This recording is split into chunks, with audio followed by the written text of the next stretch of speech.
Welcome to the Whimsical Workshop.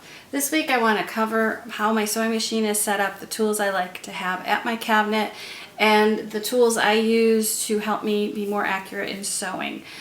This video today I'm going to cover the sewing cabinet, the lighting, a couple of the tools I keep around the cabinet, and then other videos I'm going to go over specifically my favorite tools, and we're going to go over my travel bag and how I set up to go on the road and how this can help you set up for yourself to go on the road.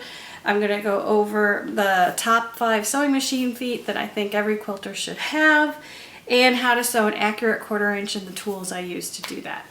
So for our tour of the cabinet today, I have my Bernina 440 in here. I am a Bernina girl. I am a Bernina ambassador. This workhorse has sewed hundreds and hundreds of quilts, and it still keeps going. And lately we just added our Under the Sea stickers to our product line. They are available on our website, so of course Mr. Fishy ended up on the machine. I have several lights set up around my machine. Lighting is vital. If you can't see, you can't sew. So I have a daylight LED gooseneck lamp. These are not cheap, but it is a lifesaver. I can see, without blinding myself, I can see how light it brightens up this whole area at the front of my machine instead of the back of my machine. It also breaks down into 2 simple little pipes that I could take on the road with me, so I only really need 1 light, and I take it with me when I travel. And then on my machine I have 1 gooseneck LED light here, and then I have an LED strip of lights underneath. If you're lucky enough to have one of the newer machines, the LED lights on them are great. You may not need as many lights as I have. That being said, you can never have too much lighting. So 3 little lights on my machine, plus the sewing machine light.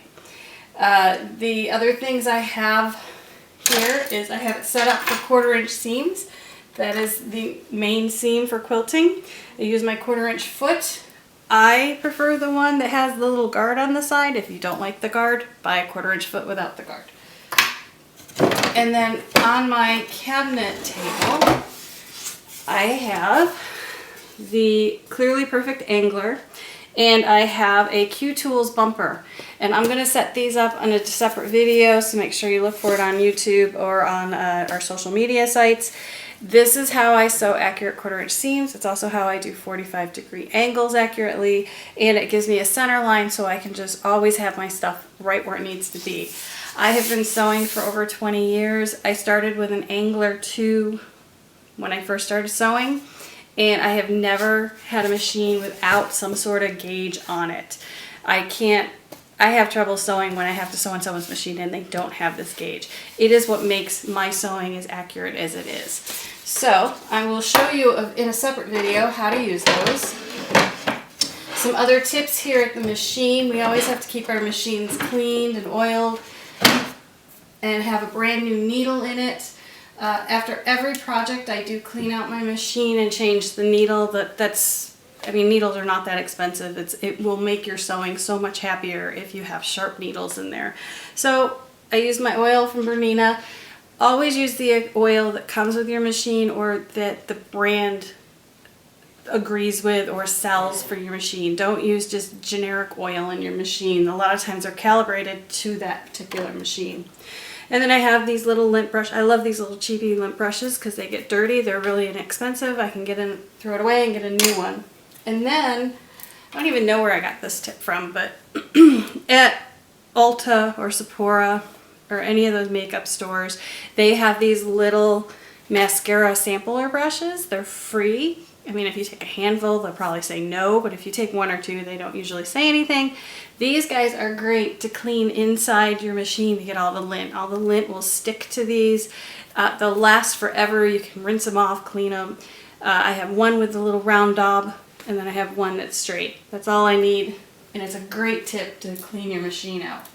The other thing I have here is I have my cutting gizmo. I will show you in another video how I use that. My straight pins, my scissors. You always need to have a little pair of scissors by your machine.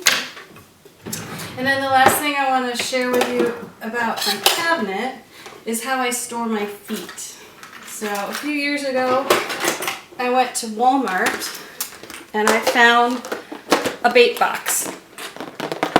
And that has the perfect size dividers for all of my sewing machine feet. I have my extra needles in here. I have spare bobbins. I have my walking foot tucked in here. A seam ripper. A little zippy ripper, which I'll show you guys later. And everything is in this little box. They even have purple things stuck in there.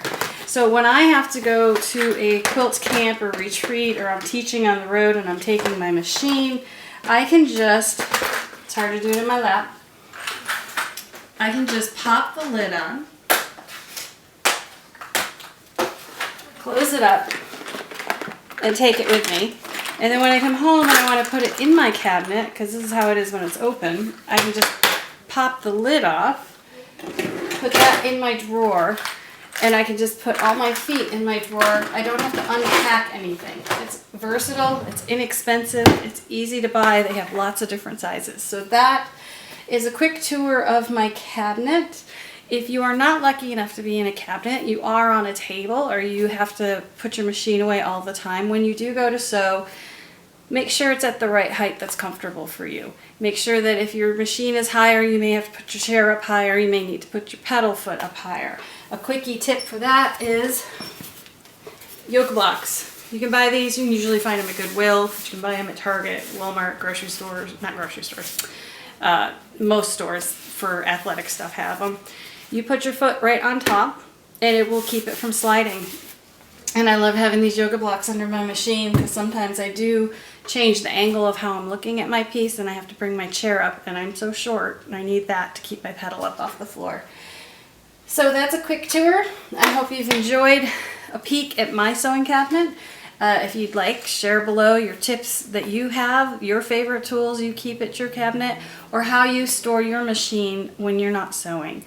And look for our other videos this week. We're going to be covering perfect 1/4 inch seams, favorite sewing notions I keep near my machine. I'm going to demo them for you. Top 5 sewing machine feet that I think every quilter should have. And then I'm going to demo how to do an accurate 1/4 inch seam and how to set up those tools. So make sure you check our channel, see what else we've got posted. If you've enjoyed this video, please subscribe below if you're on YouTube, or just leave a comment if you're on our other feeds. And if you want to be notified, just hit the bell and we'll notify you every time we have a video. So happy quilting!